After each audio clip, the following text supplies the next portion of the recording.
নমস্কার, আপনাদের সবাইকে স্বাগত জানিয়ে আজকের হাল্লাবল শুরু করছি। মানুষের আশা এবং আকাঙ্ক্ষা পূরণ হচ্ছে কিনা সেটা মানুষ বলতে পারবেন ভালো নতুন সরকারের কাছ থেকে, কিন্তু বেশ কিছু দৃষ্টান্তমূলক সিদ্ধান্ত যা সরকার নিচ্ছেন সেগুলোকে কি আমরা নির্দ্বিধায় গুড গভর্নেন্সের এক্সাম্পল বলে বলতে পারি? আপনারা কি বলবেন সেটা সময় বলবে, আপনাদের রেসপন্স করার জায়গা থাকছেই। কিন্তু সবথেকে গুরুত্বপূর্ণ দুটো বিষয়ে আলোকপাত করা হলো, সেটা হচ্ছে এক হচ্ছে ভোট পরবর্তী হিংসা। 21-এর পর বাড়ি জ্বালানো থেকে শুরু করে রাজনৈতিক কর্মীদের খুন করার থেকে শুরু করে তাদের বাড়ি থেকে বার করে দেওয়ার থেকে শুরু করে একটা ম্যাসাকার গোটা রাজ্য জুড়ে চলেছিল বলে বিজেপির অভিযোগ।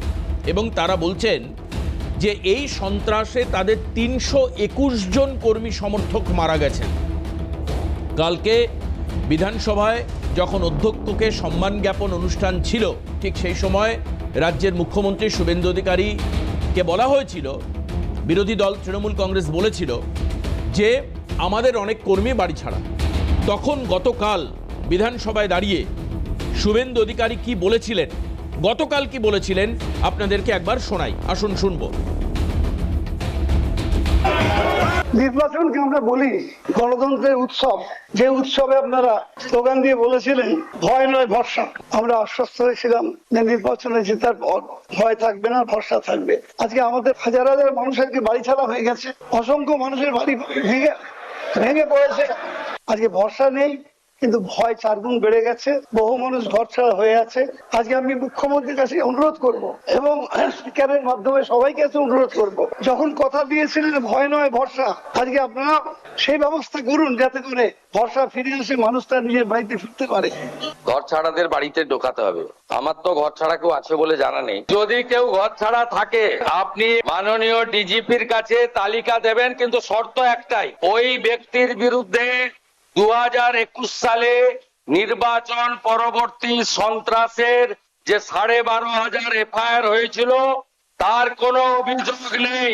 যার জন্য আপনি তালিকা দেবেন, তার মধ্যে যদি সম্মানীয় রাজনৈতিক ব্যক্তিত্ব থাকে যাদের বিরুদ্ধে 2021-এর পোস্টপোল ভায়োলেন্সের অভিযোগ নেই, তাকে সসম্মানে এলাকার বিজেপির বিধায়ক এবং এসপি গিয়ে বাড়িতে ঢুকিয়ে দিয়ে আসবে।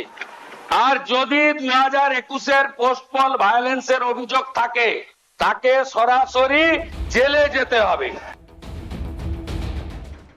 এবার এর মধ্যে অনেকে সন্দেহ প্রকাশ করছেন যে এবার যদি বিজেপি না জিতে তৃণমূল জিততো তাহলে আরো ভয়াবহ মারামারি গন্ডগোল হতো। এর মধ্যেই বেশ কিছু বিক্ষুব্ধ তৃণমূল তারা বলা শুরু করেছেন যে তৃণমূল নাকি ওয়ার্ড ভিত্তিক বুথ ভিত্তিক তালিকা তৈরি করে ফেলেছিল যে কাদের এগেনস্টে কি অ্যাকশন এবার নেবে। কারণ তৃণমূল নিশ্চিত ছিল, প্রায় নিশ্চিত ছিল, আই রিপিট এগেইন, যে তারা 4র্থবারের জন্য আবার পশ্চিমবঙ্গে সরকার তৈরি করতে চলেছে। অর্থাৎ তারা তাদের কাজটা এগিয়ে রেখেছিল। ডিজেও যেরকম বাঁচত ঠিক তেমনিভাবে তালিকাও তৈরি হয়েছিল। এবং এটুক আমার 17 বছর মিডিয়াতে কাজ করার সুবাদে বলতে পারি, ভয়াবহ একটা পরিস্থিতির যে ইঙ্গিত এই তালিকা থেকে পাওয়া যাচ্ছে এ বিষয়ে কোনো সন্দেহ নেই। যেই তালিকায় তাদের সঙ্গে কি ট্রিট করা হতো, কি বিহেভ করা হতো, এটা মোটামুটিভাবে তৃণমূলের সর্বভারতীয় সাধারণ সম্পাদক অভিষেকের বক্তব্যে পরিষ্কার। কারণ আজকে অভিষেকের এগেনস্টে এফআইআর হয়েছে বিধাননগর কমিশনারেটে সাইবার সেলে। উদ্দেশ্য মানে কারণ হচ্ছে একটাই, অভিষেক বারবার বলেছেন এটা ঘেরাও করো, ওর বাড়ি ঘেরাও করো, তার বাড়ি ঘেরাও করো, কখনো দিলীপের বাড়ি ঘেরাও করো, দিলীপ ঘোষের বাড়ি, কখনো বিজেপি নেতাদের বাড়ি ঘেরাও করো, ডিজে বাজাও রবীন্দ্রসঙ্গীতের সাথে সাথে, কোথাও ক্ষমতা থাকলে দেখে নাও ইত্যাদি। এই যে ইনস্টিগেশন, এই যে মানুষকে উত্তেজিত করা, একজন নেতা, অভিষেকের মতো একজন নেতা তিনি যখন এই কথা বলেন গ্রাসরুট লেভেলে তার এফেক্টটা কীরকম পড়ে সেটা খুব স্বাভাবিকভাবে আমরা আগেও দেখেছি। এখন আজ খানিকটা এই যে যারা ভোট পরবর্তী হিংসা করেছেন তার মধ্যে ফলতার জাহাঙ্গীর খান, তারও কিন্তু নাম আছে। 19 জনকে যে অপরাধী মানে করা হয়েছিল, মানে চিহ্নিতকরণ করা হয়েছিল, মানবাধিকার কমিশন করেছিল, তার মধ্যে একজন হচ্ছে ফলতার জাহাঙ্গীর খান, দক্ষিণ 24 পরগনার জাহাঙ্গীর খান। সেই জাহাঙ্গীরের গড়েই আজকে গেছেন শুভেন্দু অধিকারী, বর্তমান মুখ্যমন্ত্রী। কি ভাষা ব্যবহার করেছেন জাহাঙ্গীর সম্পর্কে আসুন একবার আপনাদেরকে শোনাই, শুনবো।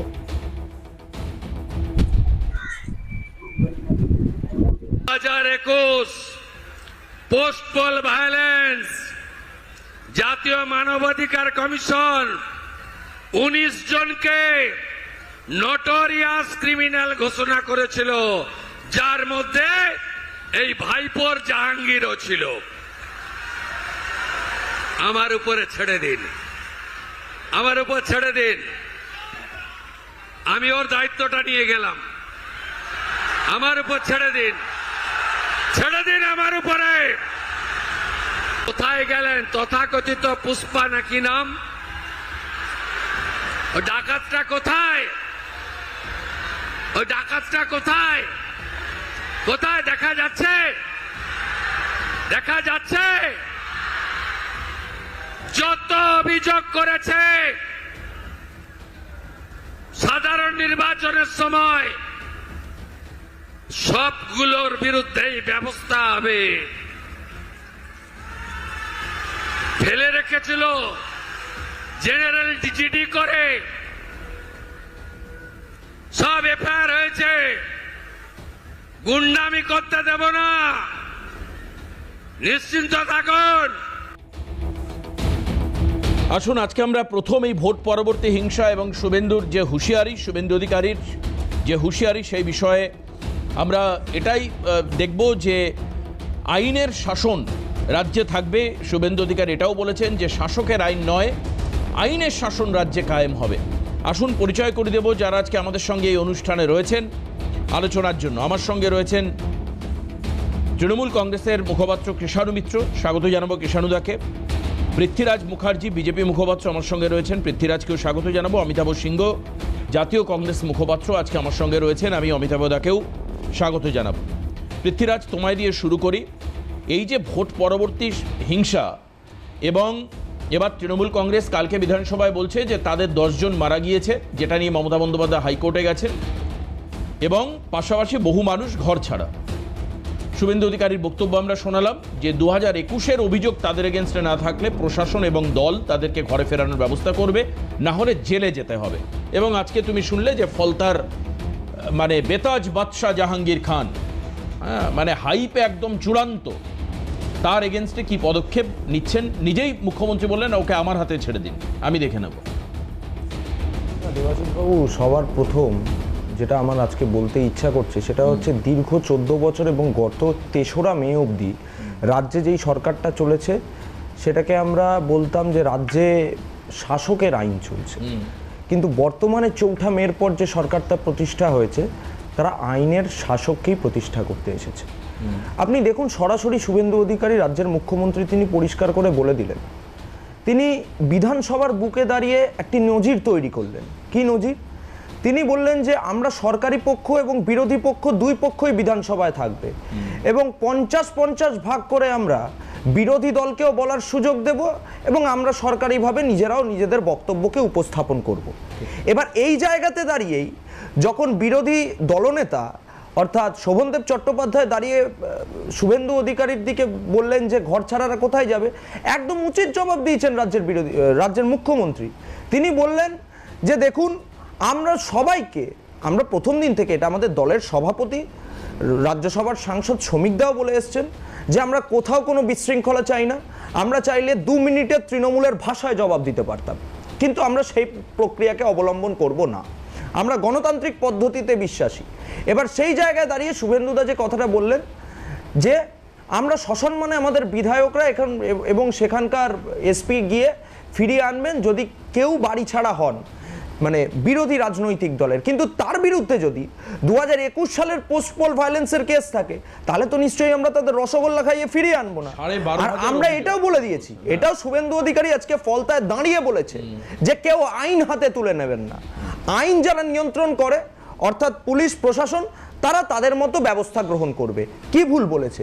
ঠিকই তো বলেছে, কারণ এতদিন ডায়মন্ড হারবারের নির্বাচন কি করে হতো? আপনি আমায় একটা কথা বলুন, এই কিছুদিন আগে বিষ্ণুপুর বিধানসভার বিধায়ক দিলীপ মণ্ডল সে কোথা থেকে এত টাকা আয় করলো?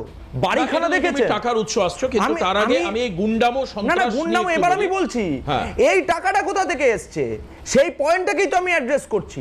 দীর্ঘদিন ওখান থেকে কাটমানি, সিন্ডিকেট, লুট, এর উপরই তো তৃণমূল দাঁড়িয়ে ছিল।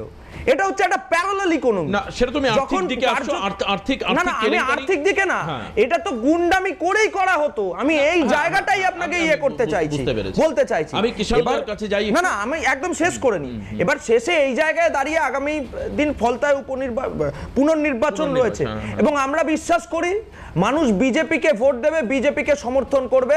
কারণ এটা খালি বিজেপি বলছে না, এখন মানুষ স্বতঃস্ফূর্তভাবে রাস্তায় নেমে বলছে যে ভয় আউট ভরসা ইন, এই মন্ত্রকে সামনে রেখেই ফলতায় পুনর্নির্বাচনে মানুষ বিজেপিকে জয় করবে। একদম। আজ গতকাল বিধানসভায় শুভেন্দু অধিকারী যা বলেছেন, তারপরে দেখলাম যে শোভনবাবু আর কিছু বললেন না। শোভনদেব চট্টোপাধ্যায় বর্ষিয়ান নেতা, আমি তাকে ব্যক্তিগতভাবে শ্রদ্ধা করি এবং এই দুর্নীতি ফুর্নীতি ইত্যাদি যা অভিযোগ তার বাইরে শোভনবাবু। কিন্তু কালকে আমি দেখলাম কিষাণুদা যে শুভেন্দু অধিকারী বলবার পর তিনি খানিকটা মুষড়ে গেলেন। তাহলে কি সত্যি আপনারাও এন্ডোর্স করছেন যে 21-এর পর যে বেলাগাম হিংসা এবং সন্ত্রাস হয়েছিল তাতে একাধিক তৃণমূলের নেতা জড়িত ছিল, আজকে তারাই ঘর ছাড়া? না, এগুলো তো মিডিয়ার ন্যারেটিভ। না না, বিধানসভার কথা বলছি, মিডিয়ার ন্যারেটিভ নয়। বিজেপির অভিযোগ, বিধানসভার কথা বলছি কিষাণুদা, বিধানসভার তথ্য তুলে বললাম। বলে মিডিয়ার ন্যারেটিভ এবং বিজেপির বক্তব্য তো ওতপ্রোত হতে আমরা দীর্ঘ 12 বছর ধরে ভারতবর্ষ দেখছি, পশ্চিমবাংলাও ব্যতিক্রম নয়। এটা কি বলতে চান আপনি যে 10-12 জন মারা গেছেন এবং শতাধিক মানুষ আহত হয়েছেন, ঘরছাড়া হয়েছেন, তার দোকান অফিস এইসব ছাড়া হয়েছেন, তারা কি নিজে নিজেই হয়ে গেছে? মানে তার বিরুদ্ধে কোনো ক্রাইম হয়নি, সেটা একটা বায়বীয় পদার্থ অভিযোগ, লোকগুলো মরে গেল, ঘরছাড়া হয়ে গেল এবং পুলিশ প্রশাসন কিছু জানলো না। আজকে 2021-এর যে অভিযোগগুলো করা হচ্ছে এগুলো তো রাজনৈতিক প্রণোদিত। তার কারণ হচ্ছে এর তদন্ত তো সিবিআই করছে। জাতীয় মানবাধিকার কমিশন, সেই কমিশনে কারা মাথা, কারা ছিলেন, সে তো বিজেপির নেতারা ছিলেন, তারা তার দলীয় অভিযোগ করেছে। কিন্তু সেইগুলো কি সিবিআই তদন্ততে প্রমাণিত হয়েছে? তারা কি সিবিআই এর অভিযুক্তের তালিকায় লিপিবদ্ধ হয়েছেন? কোর্টে সেই অভিযোগগুলো কি নিয়ে কোনো মামলা হয়েছে বা মামলা এখনো হিয়ারিং এ আছে? তা তো নয়। মানবাধিকার কমিশন, জাতীয় মানবাধিকার commission is an extended arm of the ruling BJP. তো তাদের অভিযোগটা কোনো ভিত্তি নয়। আমরা জানি বিজেপির নেত্রী তার মাথায় ছিলেন, এই মহিলা কমিশন আর বাকি কিছু। তো সুতরাং এগুলো ভিত্তি না। আমি ভিত্তি মানবো যে সিবিআই। না মানে আমার কিষাণুদা আমি 321 জনের নাম আমি বলতে পারবো না, আমাকে ক্ষমা করবেন, যাদের বিজেপি বলছে মারা গিয়েছেন। এবং আপনাদের এই 10 জনের নামও আমি বলতে পারবো না, একজনেরও পারবো না। কারণ কালকে অভিষেক বন্দ্যোপাধ্যায় বলছিলেন, আমি শুনছিলাম নামগুলো, উনি একদম 10টা নাম বললেন যে যারা মারা গিয়েছে। আমার একজনের নাম এখন শুধুমাত্র মনে আছে, সেটা হচ্ছে কলকাতায় সারমেয় প্রেমী অভিজিৎ সরকার, যার মৃত্যুর পর একাধিক নেতা, পরেশ পাল সহ থানার ওসি সহ একাধিকের নাম জড়িত হয়েছিল চার্জশিট। আপনি তো মানবেন চার্জশিটে তাদের নাম এসেছিল। দেখুন দেবাশিস, প্রথম কথা হচ্ছে কি এসছিল, কার তদন্তে এসছিল, আমি রাজনৈতিক কর্মী হিসেবে এই পুরো জানি, বিশেষ করে যেহেতু সেটা আমার কাজের এলাকা উত্তর কলকাতার ঘটনা। এই ব্যক্তির সাথে বিজেপির কি সম্পর্ক, বিজেপির তৎকালীন সাধারণ সম্পাদক প্রতাপ ব্যানার্জির দেওয়া চিঠির ভিত্তিতে তার কি উত্তর ছিল, সেইগুলো আলোচনাতে আসুক না। সেইগুলো কেন উজ্জ্ব রাখা হচ্ছে, সেইগুলো কেন আলোচনার বাইরে রাখা হচ্ছে? আমি তো সরাসরি বলছি যে তাকে যখন শোকজ করা হয়েছিল, তার সংঘর্ষ কোথায় চলে এলো, বিজেপির কর্মী কবে হলো, কবে থেকে বিজেপি তার ডাইভারশন পলিসিটা দেখুন তৃণমূল। ভাই শুনে নাও, আমি দূরে আছি, এরকম ভাবে আটকালে হবে না। না আপনাকে একদম আটকাবো না, আটকাতে পারি, বলুন। তুমি তো আটকাচ্ছ। এখন বিষয়টা হচ্ছে যে তার দাদার অভিযোগ কি ছিল, তার যারা অভিযুক্ত, তার দাদার ভাষায়, তার দাদার ভাষা অভিযুক্তরা তো বিজেপি জয়েন করেছে এবং সেটা 2021-এর পরে করেছে তারা জয়েন, এবং তার বিজেপি তাদেরকে গ্রহণ করেছে এবং এই 2026-এর নির্বাচনের অনেক আগে। তো তাহলে এই অভিযোগগুলো, তার দাদার অভিযোগগুলো চালাও, রেকর্ডিং আছে, না থাকলে আমি দিয়ে দিচ্ছি, আমি দল থেকে নিয়ে দিয়ে দেবো সেই সব ভিডিও ক্লিপিংস। তো সুতরাং এইগুলো না এত ক্লিশে। ওই এলাকার, আমি এখনো বলছি, কাকুরগাছির সাধারণ মানুষ, আজকে মানিকতলা বিধানসভার সাধারণ ভোটার এবং ওই বেঙ্গল কেমিক্যাল অঞ্চলে এই সেখানকার সাধারণ দলমত নির্বিশেষের কাছে বাড়ি বাড়ি গিয়ে জিজ্ঞেস করা হোক যে এই ব্যক্তি, এই দু ভাইয়ের অ্যান্টিসিডেন্টস কে কে কি করতো, অভিযোগে কতটা বিজেপির সিবিআই এর প্রভাব ছিল আর কতটা রাজনৈতিক সত্যতা ছিল। আরে তাহলে পরেশ পাল পলাতক হয়ে গেছিল কেন? পরেশ পাল এলাকা ছেড়ে চলে গেছিল কেন? শুনে না, আরে সত্যতা মিথ্যে কতটা কি রয়েছে এটা তো আপনার বিধায়ক প্রমাণ করে দিয়েছিল সেই সময়। এখন তোমরা ক্ষমতাসীন দল একটু একটু মানে নতজানু হয়ে মানুষের বক্তব্যগুলো শোনো। আরে নিশ্চয়ই শুনবো, কিন্তু আপনি ভিত্তিহীন অভিযোগ করলে এইটা তো মানুষ শুনবে না। এইটাই তো আমরা বলছি, ভিত্তিহীন অভিযোগ করছেন কেন? পরেশ পাল কেন পালিয়ে গেছিল? বিজেপির মুখপাত্রের সাথে আমি ফেস করছি বা হাইকোর্ট চত্বরে আমার নেত্রী ফেস করেছেন, এটাই তো গ্রাউন্ডে প্রতিফলিত হচ্ছে, এটাই তো নির্বাচনী পরবর্তী হিংসা। আমরা তো সেই হিংসার ভিত্তিম, এটা তো আপনার স্টুডিওতে প্রমাণিত হচ্ছে। আমি এত দূরে আছি, আমি বিজেপির মুখপাত্রের বক্তব্য চুপটি করে শুনলাম, তার বক্তব্যতে অনেক মিথ্যা কথা ছিল, কিন্তু আমি কটা মিথ্যা কথা আপনি আইডেন্টিফাই করতে পেরেছেন কৃষ্ণদা? কটা না এক সেকেন্ড, কটা মিথ্যা কথা আইডেন্টিফাই করতে পেরেছেন? না না না একটা মিনিট পৃথ্বীরা দেখি একটু থামুন। না শুনুন কৃষ্ণদা, ওই ভিকটিম কার্ড দিয়ে 11 সালে ক্ষমতায় এসেছিলেন, আর আসতে পারবেন না। একটা মিনিট ভাই, মানুষ আপনাদের আচ্ছা একটা মিনিট একটু দাঁড়াও। আমি উনি তো দূরে আছে। আমার কথা বিভিন্ন জায়গায় মিডিয়ার দৃষ্টিভঙ্গিতে আমি যদি দেখি, আমি কোনো রাজনৈতিক দলে যাচ্ছি না, এই ফলতাতে বহু মানুষ তাদের অভিযোগ অন ক্যামেরা বলছে, শুধু আমাদের টিভি মিডিয়ার কথা আমি বলছি না, বিভিন্ন আমাদের থেকে বড় আমাদের থেকে ছোট বিভিন্ন সোশ্যাল মিডিয়া, যে মানুষের মধ্যে একটা আতঙ্কের পরিবেশ ছিল।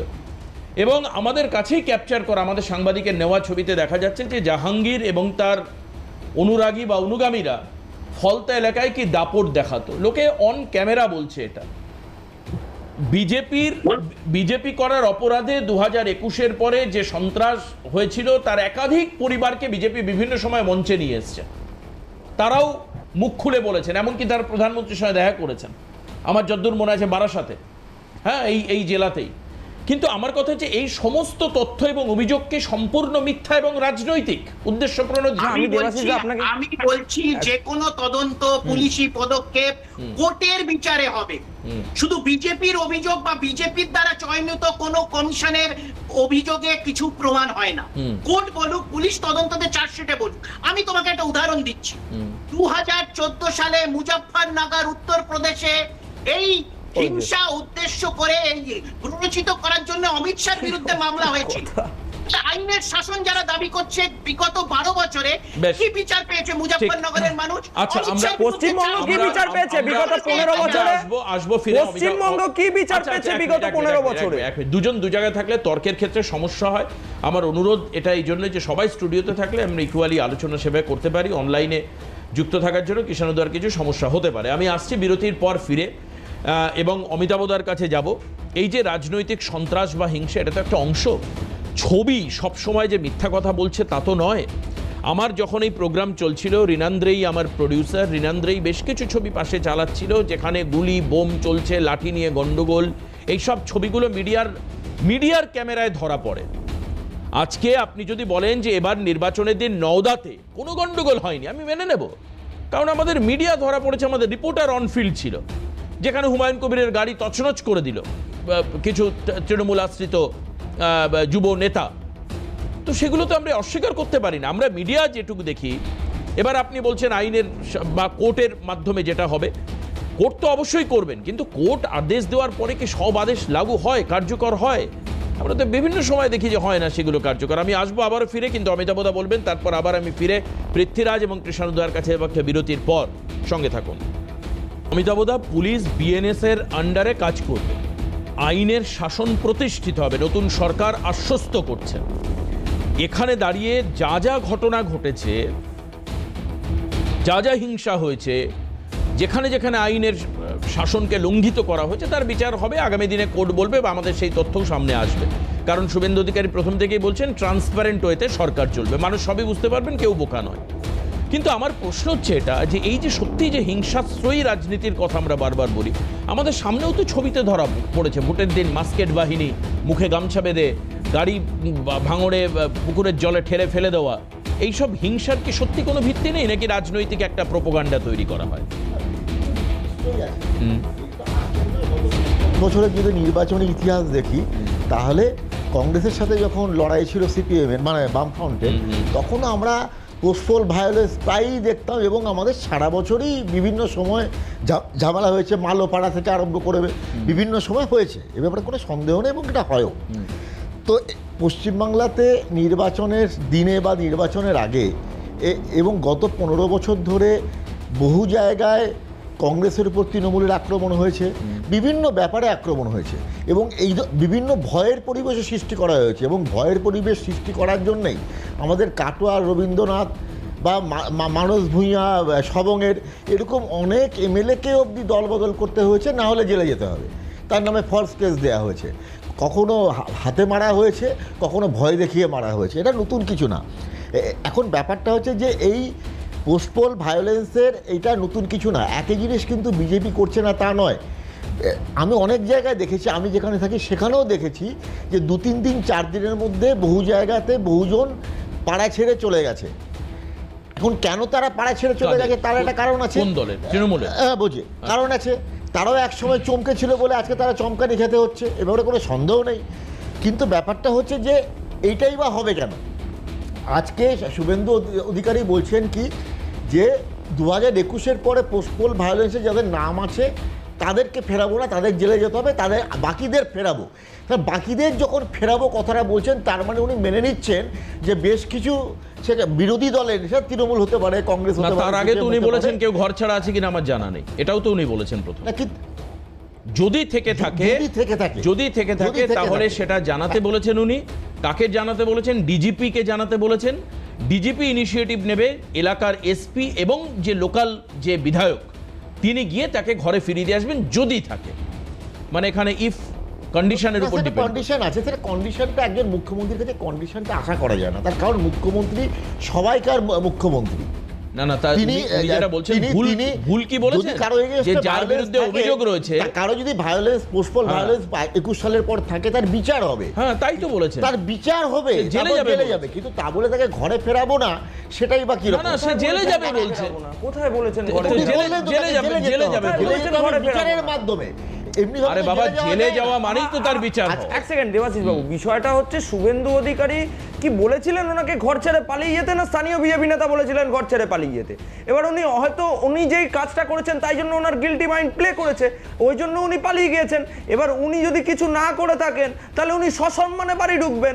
আর ওনার বিরুদ্ধে যদি অভিযোগ থাকে 321 জন বিজেপি কর্মী মারা গেছিল 21-এর পর, কি করেছিল? আপনারা গলায় ফাটিয়েছিলেন, বলেছিলেন কেন মারা গেছে, তারপর জোট করে নিয়েছিলেন গিয়ে তৃণমূল কংগ্রেসের সাথে সর্বভারতীয় স্তরে। এখন গায়ে লাগছে কেন? যা করেছে ঠিক করেছে বিরোধী দল নেতা। ভুল কি বলেছে? মানুষের স্বার্থে বলেছে, সাধারণ মানুষের স্বার্থে এই বক্তব্য রেখেছে। বেশ, এখন সেটা বলছেন কেন বলুন তো? ওখানে গিয়ে এখন ওখানে বলার প্রয়োজনটা কোথায় ওই জায়গায় গিয়ে? কারণ ফলতায় ভোট হবে বলে না, ফলতানা বিরোধী দলনেতা বিধানসভার শোভনদেব চট্টোপাধ্যায় অ্যাড্রেস করেছে, তার প্রত্যুত্তরে শুভেন্দু অধিকারী এই কথাটি রেখেছে। কোথায় বলেছে? বিধানসভার বুকে দাঁড়িয়ে বলেছে। ফলতায়, হ্যাঁ, বেশ, বিধানসভায় বলেছে। কিষাণদা একটা কিষাণদা দেখুন দেবাশিস, এটা খুবই হাস্যকর যে 2021-এর ভোট পরবর্তী হিংসার সব ডিটেলস, কারা অভিযুক্ত, কারা ভুক্তভোগী, সব তৎকালীন বিরোধী দল নেতা জানেন। অথচ বর্তমান মুখ্যমন্ত্রী 2026 পরবর্তী ভোট পরবর্তী হিংসার কিছুই জানেন না। ঘর ছাড়া আদৌ আছে কি নেই উনি জানেন না। মানে প্রশাসক শুভেন্দু অধিকারী কিছুই জানেন না, অথচ leader of opposition Suvendu Adhikari 2021-এর সবকিছু জানেন। মানুষকে এত বোকা ভাবার কারণ নেই। এক, তুই হলো অমিতাভ দা। আপনি তো একই ধারায় কথা বললেন। 2021-এর পরে যে হিংসা হয়েছিল, আপনারাও তো বলছেন আমরা জানি না। আপনি তো বললেন 2021-এর পর কিছুই হয়নি। শুনে নিন না, আমি তো বলছি যে দিল্লির সরকার তৎপর হয়ে 12,000 এফআইআর, সিবিআই রাজ্য সরকারকে ব্যর্থ প্রমাণ করে তার তদন্ত, সেইগুলো সুপ্রিম কোর্ট, হাইকোর্ট সব হয়ে গেছে। তারপর যদি প্রমাণিত না হয়, এখন সেইগুলো আবার নতুন করে মিথ্যাচার করে তো লাভ নেই।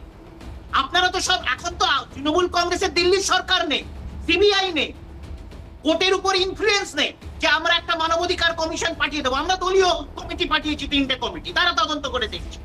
এখন বিষয়টা হচ্ছে যে যাদের কাছে দিল্লির সরকারের সব যোগ, আমি তো বললাম 2014 সালে বিজেপির তৎকালীন বড় নেতা, পরবর্তীকালে স্বরাষ্ট্রমন্ত্রী অমিত শাহর বিরুদ্ধে উত্তরপ্রদেশের মুজফ্ফরনগরে এফআইআর হয়েছিল ভোটে সন্ত্রাসের প্ররোচনা দেওয়ার জন্য এফআইআর হয়েছিল। তাহলে যারা বলছে যে আইনের শাসন নাকি তারা চালাচ্ছে, 12 বছরের কোন আইনের শাসনের ভিত্তিতে সেই এফআইআর গুলোর এক বিন্দু নড়াচড়া হয়নি। অমিত শাহকে একবার জিজ্ঞাসাবাদও করা হয়নি। আর অমিতাভ দা একটা অদ্ভুত কথা বললেন যে তৃণমূল কংগ্রেসের যারা পালিয়ে গেছে তারা ভয় পালিয়ে গেছে, এই জন্য তারা কিছু করেছে। আচ্ছা, তাই যদি হয় তাহলে 2021-এ যারা পালিয়ে গেছিল তারা কিছু করে না করে ভয় পালিয়ে গেছে, এই অ্যানালজিটা কোথা থেকে হয়? বিষয়টা হচ্ছে যে একটা জায়গায় না শাসককে দায় নিতে হয়। আমি আবার বলছি, শুভেন্দু অধিকারী যদি এখনো লিডার অফ অপোজিশনের মোডে থাকেন তাহলে আমার কিছু বলার নেই। আমি একটা বিরোধী দলের কর্মী, উনি আমার সাথে বিরোধী দলের মধ্যে ব্যবহার করবেন।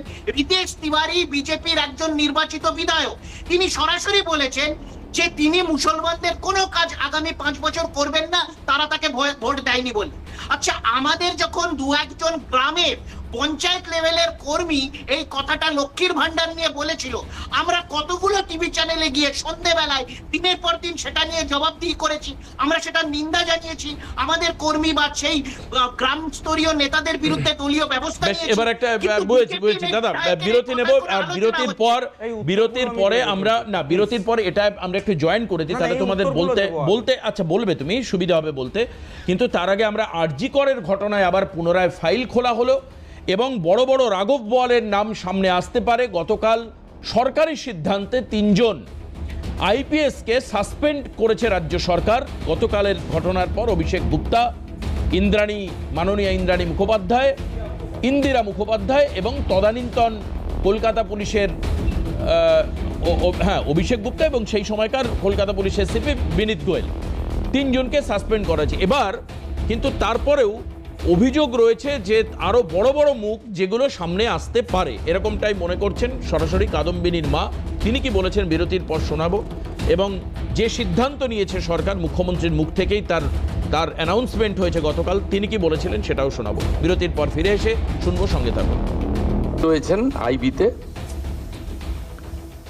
আর আরো 2 জন আইপিএস, শ্রীমতী ইন্দিরা মুখার্জি এবং শ্রী অভিষেক গুপ্তা, এই 3 জনকে আমরা আজকে সাসপেন্ড করলাম। এবং সবচেয়ে বড় অভিযোগ যেটা ইনিশিয়ালি আমাদের কাছে থ্রু মিডিয়া অনেকবারই এসেছে ভিকটিমের মাদারের পক্ষ থেকে, যে 2 জন police officer on behalf of the state government টাকা দিতে চেয়ে।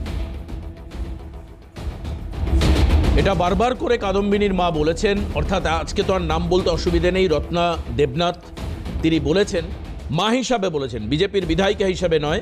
বহুবার এই বাইট আমাদের কাছে আছে, কিন্তু আজ দাঁড়িয়ে উনি কি বলছেন একবার আসুন শুনুন। মুখ্যমন্ত্রী মমতা ব্যানার্জির নির্দেশেই এরা সব করেছিল। যখন বিনীত গোয়েল আমাদের সেমিনার হলে নিয়ে গেলেন আমার মেয়ের ডেড বডি দেখানোর জন্য, তখন উনি একটা ফোন করছিলেন, সেই ফোনটাই এনে আমাদের ধরিয়ে দিয়েছিলেন যে সিএম একটু কথা বলবেন। তার মানে কার নির্দেশ এসেছিল?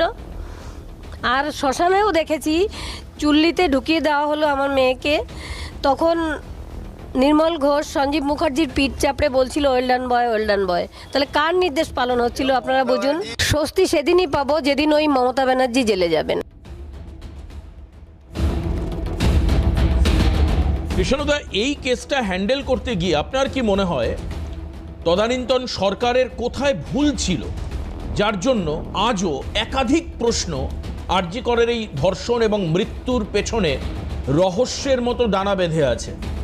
আপনারা তো নিশ্চয়ই একটা অ্যানালিসিস করেছেন, কি ভুল ছিল এখানে? এই যে বাড়িতে গিয়ে টাকা দিতে যাওয়া ডিসি নর্থের, বারবার করে পয়েন্ট আউট করে প্রেস কনফারেন্স করে বলে দেওয়া যে এই লোকটা হচ্ছে আমাদের ফিঙ্গারপ্রিন্ট এক্সপার্ট, এই লোকটায় পরে দেখা যাচ্ছে সে হচ্ছে অভিক দে আর বিরূপাক্ষ বিশ্বাস। কোথায় ভুল ছিল দাদা? আপনাদের কিছু সেলফ অ্যানালিসিস কিছু বেরিয়েছে এই বিষয়ে, নাকি সরকার পুরো ঠিক ছিল? আমি কোনোদিন পুলিশে চাকরি করিনি, বর্তমানেও করি না, তাই এইসব হোমিসাইডের কেস, এইসব রেপ মার্ডারের কেস কিভাবে তদন্ত হওয়াটা বাঞ্ছনীয় ওইভাবে এক্সপার্ট ওপিনিয়ন দিতে পারবো না। আমি সেটা বলিনি দাদা, আমি বলেছি যে আপনাদের প্রশাসনের কি কোনো ভুল ছিল? তৃণমূল কংগ্রেস পরিচালিত প্রশাসনের কি কোনো ভুল ছিল? আমাকে পুরোটা বলতে দিলেই তো হবে, আমি আমার কথাগুলো এক এক করে রাখতে পারবো। বলুন। দ্বিতীয় হচ্ছে যে এটা অত্যন্ত পুনরায় হাস্যকর যে আজকের প্রশাসক রাজ্যের মুখ্যমন্ত্রী বলছেন যে উনি মিডিয়া থেকে ইনফরমেশন নিয়ে তার মতো করে অ্যাক্ট করছে। মানে যার কাছে আজকে পুলিশ আছে, আইবি আছে, ইন্টেলিজেন্স ব্যুরোর সব আর্মস অ্যাভেলেবেল আছে, তিনি রেট্রোস্পেক্টিভ এফেক্ট মানে আগেকার যা নথি সেইগুলো খতিয়ে দেখতে পারে, কিন্তু তাকে মিডিয়ার বিরুদ্ধে ভুল তথ্য এবং সূত্রের মাধ্যমে এই বারবার মিথ্যে প্রচার করার অভিযোগ আছে। আমি সোমা বলছি, কে ভিডিওটা করেছিল, এই অডিওটা সোশ্যাল মিডিয়া, আপনি তো মিডিয়াকে দাগিয়ে দিচ্ছেন আমি যা দেখতে পাচ্ছি। না বলি না, এই যে আমি সোমা বলছি, এটা সোশ্যাল মিডিয়া। আপনি জানেন যে সোশ্যাল মিডিয়ায় কন্ট্রোল নেই, বাট আমাদের উপর কন্ট্রোল আছে, আমাদের লাইসেন্স বলে একটা ম্যাটার আছে। না না না না দেবাশিস বাবু, আপনি বা আপনার চ্যানেল একলা মিডিয়া নয়, আরো চ্যানেল আছে, A B C D Q R Z, A B 9, 10, 11, অনেক চ্যানেল আছে। সকলের আচরণ মানুষ জানে। আমি আপনাকে বলছি যে এত কিছু পর তদন্তটা তো সিবিআই করেছে, এবং সিবিআই তৎকালীন যিনি সম্ভবত জয়েন্ট ডিরেক্টর বা এই তদন্তের যিনি মাথা ছিলেন, জি চন্দ্রশেখর, যিনি গুজরাট ক্যাডারের অফিসার, তাকে তো কেন্দ্র সরকার তার উৎকৃষ্ট যোগ্যতা এবং তার উৎকৃষ্ট আচরণের জন্য, তদন্তের দক্ষতার জন্য তাকে পুরস্কৃত করবে। আমার দাদা প্রশ্ন এটাই নয়, আপনি হয় পরিষ্কার বলুন যে হ্যাঁ আমার প্রশাসনের ভুল ছিল, অথবা আমাদের প্রশাসনের ভুল ছিল না, যদি থেকে থাকে কি ছিল, আর না থেকে থাকে আমার পক্ষে বলা সম্ভব নয়। এটা তদন্ত, আমি বলছি প্রশাসনের অঙ্গই তো এক্সটেনশন ইজ সিবিআই, যেটা কোর্ট নির্দেশ দিয়েছিল। তাহলে সিবিআই যারা তদন্ত করলো তারাও ব্যর্থ। আজকে যদি আমি কেন এগুলো বলছি, আমি তাহলে আমাকে ধরে নিতে হবে দাদা, তাহলে আমাকে ধরে নিতে হবে যে রত্না দেবনাথ মিথ্যা কথা বলেছিলেন, আমাকে ধরে নিতে হবে যে সেই সময় যারা যা কথা বলেছিলেন, এই যে নির্মল ঘোষ আগে বলুন সিবিআই কি বলছে। সিবিআই তো রাজ্য সরকার মমতা বন্দ্যোপাধ্যায় প্রশাসনের একটাই কথা, আজও যেটা বলছেন সিবিআই, যে তারা, আপনি জানেন যে সবই বন্ধ খামে জমা দেওয়া হয়েছে কোর্টের কাছে, কিন্তু আমরা যেটুকু জানতে পেরেছি সিবিআই খুব পরিষ্কার বলেছেন যে সমস্ত এভিডেন্স ট্যাম্পার্ড হয়েছে, সমস্ত অভিযোগ ট্যাম্পার্ড হয়েছে। আচ্ছা, আরেকটা কথা আপনাকে আরেকটা আমি ইনপুট দিয়ে দিই। মূলত অভিযুক্ত যে ব্যক্তি সঞ্জয় রায়, সে প্রিজন ভ্যানের মধ্যে দাঁড়িয়ে প্রিজন ভ্যান চাপড়ে বলেছে বিনীত গোয়েল হচ্ছে ষড়যন্ত্রী, যে আমার এগেনস্টে এই ষড়যন্ত্র করে আমাকে ফাঁসিয়েছে। আমরা এগুলো শুনেছি দাদা, এগুলো কোনো মিডিয়া ক্রিয়েটেড নয়। দেবাশিস শুনুন, প্রথম কথা, এরকম অভিযুক্তরা সন্ত্রাসবাদী মামলাতেও ওই প্রিজন ভ্যান চাপড়ে অনেক কথা বলেছে, যেগুলো কন্টেন্ট হিসেবে মিডিয়া ট্রিট করে, সেগুলো বেদবাক্য হিসেবে ট্রিট করেন। সেটা তো কুণাল ঘোষও বলেছে। একদমই তাই, একদমই তাই। দ্বিতীয় কথা হচ্ছে যে এই যে এভিডেন্স ট্যাম্পারের কথা না, আজকে সিবিআই একটা স্পেশালাইজড এজেন্সি, যাদের দক্ষতা হচ্ছে একটা ঘটনা ঘটে যাওয়ার 3 বছর, 4 বছর, 5 বছর পরেও তারা তদন্ত নিয়ে তার কনক্লুড করতে পারে। তো সুতরাং মাত্র 7 দিন 8 দিন আগে ঘটনা ঘটে যাওয়ার পর সব এভিডেন্স ট্যাম্পার হয়ে গেল, তারা কিছুই গুণাক্ষরে টের পেল না, এটা খুব ছেদ যুক্তি হয়ে যাচ্ছে। একদম, আমি আসি একটু, আপনি একদম হয়তো ঠিক বলছেন, কিন্তু আমি যে সমস্ত জায়গায় সন্দেহের দানা বেঁধেছিল কৃষাণুদা, সেটা হচ্ছে এটা সারা বাংলার মানুষ জানেন। আমি জানি না কি বলবেন, সন্দীপ ঘোষ অর্থাৎ তদানীন্তন সময়কার যিনি আরজি করের দায়িত্বে ছিলেন, সেই সন্দীপ ঘোষকে এই রাজ্য সরকারের স্বাস্থ্য দপ্তর, যেটা মমতা বন্দ্যোপাধ্যায়ের নেতৃত্বে, তাকে প্রাইজ পোস্টিং করেছিল। যে সন্দীপ আজও জেলের পিছনে, আপনার মনে থাকবে, তাকে প্রাইজ পোস্টিং করেছিল। আমরা আজও মিডিয়া, না দাদা আমি মিডিয়া হিসাবে বলি একটু, আজও মিডিয়া উত্তর পায়নি কেন পাশের ওই টয়লেট ভাঙা হয়েছিল, আজও মিডিয়া উত্তর পায়নি যেদিন রাত জাগো ছিল সেদিন দেদার প্যাথোলজিক্যাল ল্যাব একতলাতে কেন তুমুল ভাঙচুর করে কয়েক কোটি টাকার সম্পত্তি নষ্ট করে দেওয়া হয়েছিল। তাহলে এগুলো কি সবই এই এভিডেন্স ট্যাম্পারিং এর পার্ট ছিল, নাকি উচ্ছৃঙ্খল জনতার লড়াই ছিল? দেখুন, আপনার পুলিশ, সেই সময়কার রাজ্য পুলিশের তদন্ত করেছে, যারা নিচে ল্যাব ভেঙেছিল, 2.5 কোটি টাকার একটা মেশিন চুরমার করে দিয়েছিল এবং আরো বহু কোটি টাকার জিনিস ছিল, তাদের গ্রেপ্তার করে কি ব্যবস্থা নিয়েছে আমার জানা নেই। যা হোক, পৃথ্বীরাজ বলবে, আমি আসছি আপনার কাছে। আচ্ছা বলুন। পুলিশ যাদেরকে ধরেছিল ওই দিন, ওই রাত্রেবেলার ঘটনার দরুন, তাদেরকে বেল হওয়ার পর কারা মালা পরিয়ে অভ্যর্থনা জানিয়েছিল? আমি আমাদের সিথি বা পাইকপাড়া অঞ্চলের আর উল্টোডাঙ্গা অঞ্চলের 2-3 জনকে চিনি, হয় তারা সিপিএম কর্মী নয় তারা বিজেপি কর্মী ছিল। আচ্ছা বেশ, আমি তাহলে সেটা শুনবো। পুলিশের খাতায় আছে, আমি তো তদন্ত বিজেপি করে কর্মী নই, আমি উত্তর দিতে পারবো না, আমি ফ্যাক্টস গুলো সামনে তুলে ধরলাম। পৃথ্বীরাজ, এদের এখন অবস্থান কোথায়? যেটা অভিজিৎ সরকারের ক্ষেত্রেও কিষাণুদা বলছেন, যারা মেরেছিল তাদের পরবর্তীকালে মালা পরিয়ে অন্য রাজনৈতিক দল সম্বর্ধিত করেছে। না, এবার কথাটা ভালো করে বুঝতে হবে। কৃষাণুদা অনেক কথা বললো, কৃষাণুদা বারবার ডাইভার্ট করে দিতে চাইছে টপিকটা, কিন্তু মোদ্দা কথায় আপনি আসুন। সব থেকে বড় কথা, তদন্ত প্রক্রিয়ার স্বার্থে সব থেকে বড় এভিডেন্স যেটা দরকার সেটা হচ্ছে ফরেন্সিক এভিডেন্স। ওই আরজি কর কাণ্ডের সময় সমস্ত ফরেন্সিক এভিডেন্সকে ট্যাম্পার করেছিল, অন্যান্য এভিডেন্স আপনি বাদ দিন। সেইখানে যখন হামলা করছে, মানে ওই রাত দখল যেদিন হচ্ছে, গোটা পশ্চিমবঙ্গ অবরুদ্ধ কার্যত, সেদিন সম্ভবত দিনটি ছিল 14ই অগস্ট। সেই দিন রাত্রেবেলায় রাত দখল যখন চলছে তখন তুমুল ভাঙচুর চলছে ভেতরে, এবং সেই সময় দুষ্কৃতীদেরকে আটকাতে পারলো না কেন অভিনীত গোয়েল, এবং দুষ্কৃতীদের না আটকে উল্টে যেই মানুষগুলো রাত দখল করতে নেমেছিল তাদের ওপর টিয়ার গ্যাস ছোড়া হলো। তো আমার এইখানে কিছু কিছু জায়গায় সন্দেহ রয়েছে, এবং তার সাথে সাথে প্লেস অফ অকারেন্সকে কে বদলেছিল দাদা? প্লেস অফ অকারেন্সকে কে বদলেছিল?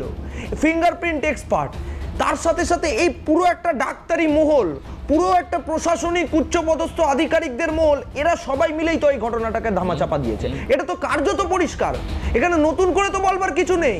এবং সব থেকে বড় কথা, কৃষাণুদারা আজকে অস্বীকার করতে পারে, কিন্তু তাহলে তুমি ভাই এসে এই আপনি এখন বললেন সন্দীপ ঘোষকে প্রাইস পোস্টিং দিচ্ছেন, আক্তার আলী সেখানকার প্রাক্তন কর্তা, তিনি এসে বলেছেন যে আরজি করের মধ্যে কি কি ঘটনা ঘটতো, বডি পাচার হতো, হিউম্যান ট্রাফিকিং হতো, মানে মৃতদেহ যেগুলো ছিল সেগুলোকে পাচার করা হতো, এবং তার সাথে সাথে আর কি কি ঘটনা বেরিয়ে এসেছিল তার পূর্ণাঙ্গ তদন্ত চেয়েছি আজকে আমরা। এবং তার সাথে সাথে আপনি ভাবুন, ভারত বিশ্বকাপ জেতার পর কপিল দেব বা সুনীল গাভাস্কররা এসে পিঠ চাপড়ে বিরাট কোহলিকে বলবে যে ওয়েল ডান বয়েজ, কারণ ভারত বিশ্বকাপ জিতেছে। এইখানে একটা এত বড় ঘটনা হয়ে গেছে, সেখানে রত্না দেবনাথের মতো অভয়ার মা তিনি দাবি করছেন সরাসরি, একটা বিধায়ক, তিনি লোক বিধানসভার মুখ্য সচেতক, তিনি পিঠ চাপড়ে সঞ্জীব মুখার্জিকে বলছেন ওয়েল ডান বয়, মানে কি ভালো কাজ করেছে। এবার আমার এই জায়গাতেই লাস্ট যে কথাটা রয়েছে, তার মানে সেই মরদেহটার সাথে কোন কোন জায়গা অবধি যুক্ত ছিল ওই ওয়েল ডান বয়েজ এবং বিধানসভার মুখ্য সচেতকের কথাই কার্যত স্পষ্ট হয়ে যায়।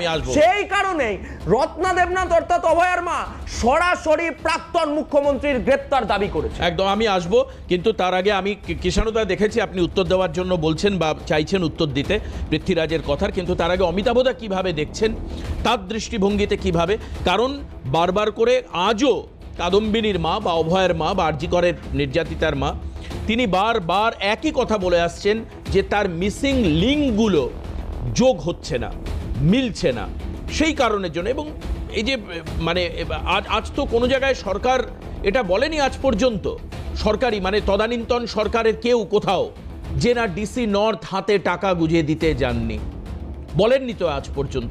আমার তো কানে শোনা নেই যে সরকার একটা প্রেস মিট করে বলছে যে না কাদম্বিনীর মা যেটা বলছেন এটা সর্বৈব মিথ্যা, আমরা হাতে টাকা গুঁজে দিতে যাইনি।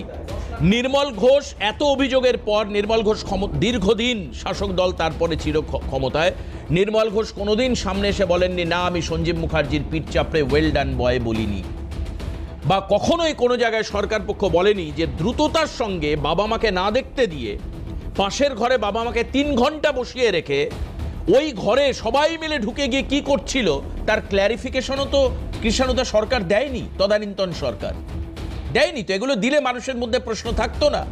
তার থেকে বরঞ্চ ভুল ভাল তথ্য, ত্রুটিপূর্ণ তথ্য এই ইন্দিরা মুখার্জিকে দিয়ে সামনে দেখে আঙুল দিয়ে দেখিয়ে দিয়েছে। অভিক দেখে বলছে ফিঙ্গারপ্রিন্ট এক্সপার্ট, বিরূপাক্ষকে বলছে ফরেন্সিক এক্সপার্ট।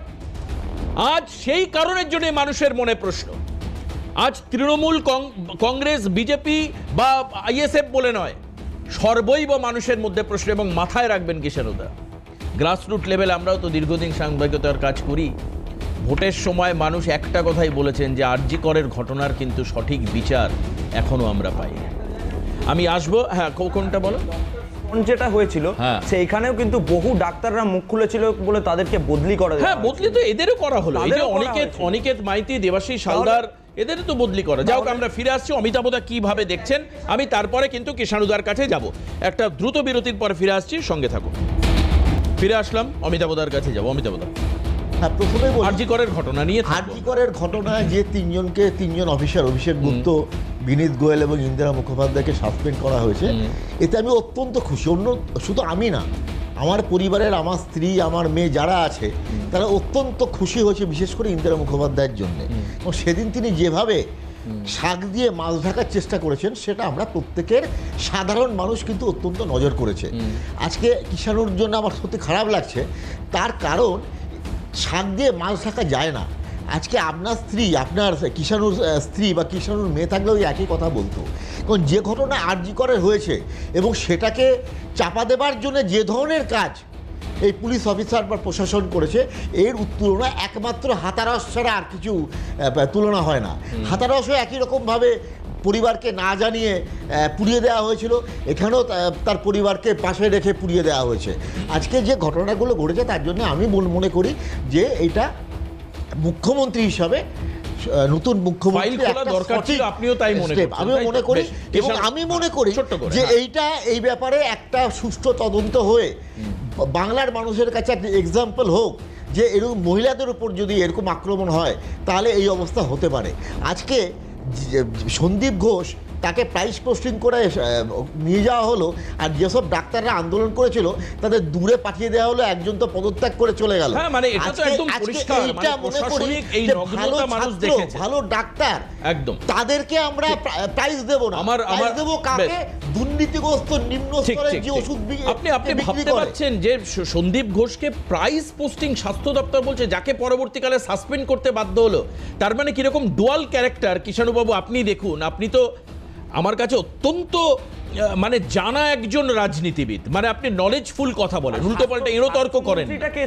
হ্যাঁ, মানে মুখ্যমন্ত্রী নিজে তাকে 24 ঘন্টার মধ্যে প্রাইস পোস্টিং দিয়ে তাকেই আবার স্বাস্থ্য দপ্তর সাসপেন্ড করছে, তার রেজিস্ট্রেশন ক্যান্সেল করছে। আপনি বুঝুন কিরকম ডুয়াল ক্যারেক্টার।